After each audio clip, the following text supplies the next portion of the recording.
The FIFA World Cup is one of the biggest events in the world that draws billions of eyes and has extremely large and quite attractive stadiums built by the World Cup host countries. But have you ever wondered what happens to these stadiums, or how they are used once the World Cup is over?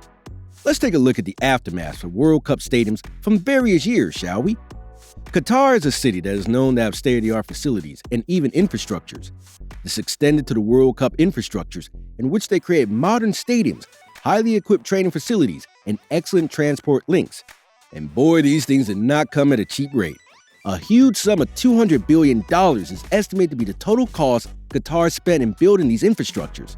This is way more than any other World Cup host has ever spent, and this is because Qatar has had to build the majority of these stadiums from scratch. 4 years ago, Russia spent almost $16 billion to build its stadiums, while Brazil spent $20 billion back in 2014. But even $20 billion is a whole lot of money because these events only run for less than a month. Other than gaining world attention, host countries also hope that the World Cup stadiums will also give them long-term benefits upon the end of the competition. The transport links could breathe new life into the previously run-down areas, while stadiums could start paying back the amount of money that were invested in building them through hosting events and concerts after the World Cup tournaments. This seems like an excellent plan. World Cup venues being versatile and functioning for different purposes other than what it was created for. Sadly though, these visions do not always turn out as beautiful as this. Looking at the history of the World Cup stadiums, the aftermath does not paint a nice picture. Right now, Qatar has other plans for its stadiums, but let's take a look at the mistakes other World Cup host countries have made, which Qatar is trying to avoid.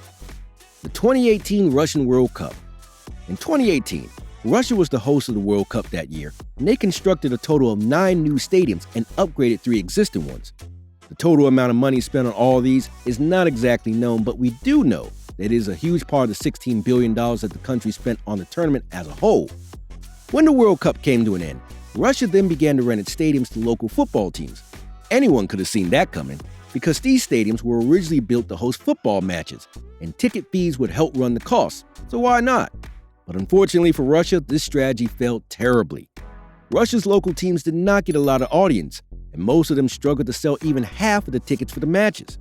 The local players at the 5th Olympic Stadium, located in Sochi, drew an average of 6,000 audience, which is not even up to the 15% of the stadium's capacity. Hence, it makes it extremely difficult to pay the running costs of these stadiums. What's worse is that taxpayers are footing all these expenses, and it will only be a matter of time before they call for a different action. Exactly 1 year after the World Cup, the Kaliningrad Stadium began to sink into a swamp, and it cost about $1 million to save it. If the situation is assessed from a financial angle, it would have made more sense to allow the Kaliningrad Stadium to sink away. Currently, only one of Russia's stadiums is enjoying a great afterlife. The Kazan Arena was converted into a multi-purpose space that hosts car shows, football matches, fashion events, and also concerts. Alongside this, hotel rooms, restaurants, and bars will be constructed on the arena. Maybe this is the key to a successful afterlife for these stadiums, but this transformed the stadium into something else. You may be wondering if other countries adopted this strategy as well. Well, keep watching and you'll find out in due time. The 2014 Brazil World Cup. 4 years before Russia, the World Cup host was Brazil, a nation whose stadiums are a reflection of what became of Russia's stadiums. Most of the stadiums were open to the country's local teams, but with most of the seats empty. Brazil is known for its passion for football. However, its extremely large stadiums are too big to fill up. A great example is the Arena da Amazônia. Situated in the remote city of Manaus, the stadium was created to seat 40,000 people, but the local team only attracts nothing less than 1,000 people. This is purely a waste of money, seeing as the country loses over $200,000 every month. In a desperate attempt to cover the loss incurred, another World Cup stadium, the Estadio, was recently repurposed into a bus shelter. The Arena das Dunas, on the other hand, is making money by hosting weddings and children's parties. Imagine a World Cup arena now being used as a children's playhouse. That's just crazy. It sounds even worse when we realize that some of these stadiums only hosted 4 World Cup matches. I mean, was all this loss worth it for just 6 hours of football? We don't think so, and Brazilian taxpayers agree with us 100%. A quarter of the country is living in abject poverty, and instead of pouring so much money into stadiums that are accumulating loss, they would rather see their money being spent somewhere else. The 2010 South Africa World Cup. 4 years earlier than that, South Africa hosted the World Cup before Brazil, and its stadium seems to be doing much better than the ones in Russia and Brazil. The Moses Madiba Stadium in Durban currently functions as a multi-purpose space for various events and music concerts. To make things more interesting, they also constructed a sky car to the top of the central arc, and visitors can enjoy the rides. They can do some bungee jumping as well. However, not all South African stadiums are doing this great. The Cape Town Stadium, which can occupy 65,000 people, has never been profitable. Several times, there have been calls to demolish the stadium, and it might only be a matter of time before a move is made towards it. Qatar is trying its best to not make the mistakes previous World Cup hosts have made. Not this time, when there are several controversies surrounding their bid, with almost 30 FIFA officials compelled to step down after evidence of corruption and bribery was revealed. Things got even worse for Qatar in 2013, when Amnesty International reported several exploitations of migrant workers.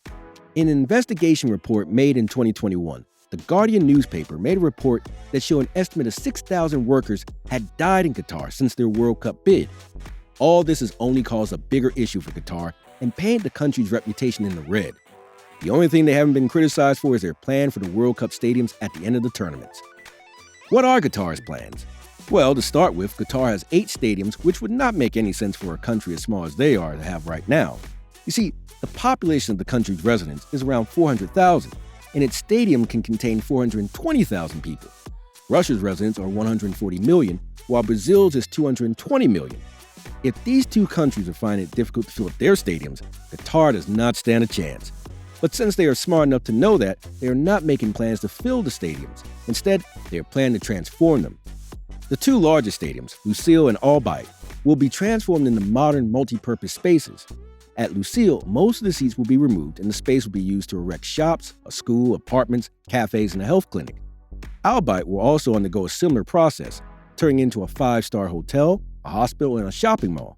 Their pitches will be at the heart of the other infrastructures and used to host events instead of football, like the other host countries did. The Al Janoub, Al Tamama, and Ahmed bin Ali stadiums will be used for football matches, but not until they are massively reduced from 45,000 capacity to 20,000. Then there is Stadium 974, the most visionary solution of all. The amazing thing about this stadium is that it is entirely temporary, as it was constructed using 974 recycled shipping containers. It can be dismantled and rebuilt again anywhere. I mean, this can be adopted by future World Cup hosts. Instead of constructing new stadiums, temporary ones can be moved from one country to another. To make more profits, Qatar also plans on hosting the Asian Cup in 2024 and will be hosting the 2030 Asian Games and the International Athletic Tournament with way more participants than the Olympics. They plan on using the portable World Cup infrastructure as much as they can so that the products don't go to waste and they still earn some money. That just sounds like a very great plan. In addition, Qatar is also making moves to host the 2036 Olympics, but only time will tell if any of their plans will work out. But as far as we know, one of them is already happening.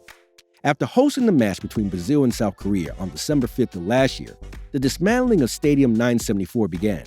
Sources say that the dismantled pieces will be sent to Uruguay, which is setting its eyes on hosting the World Cup in 2030. Well, that wraps up our look into what happens to stadiums after the World Cup. If you enjoyed the video, please drop a like and consider subscribing to the channel for more content like this. See you in the next one.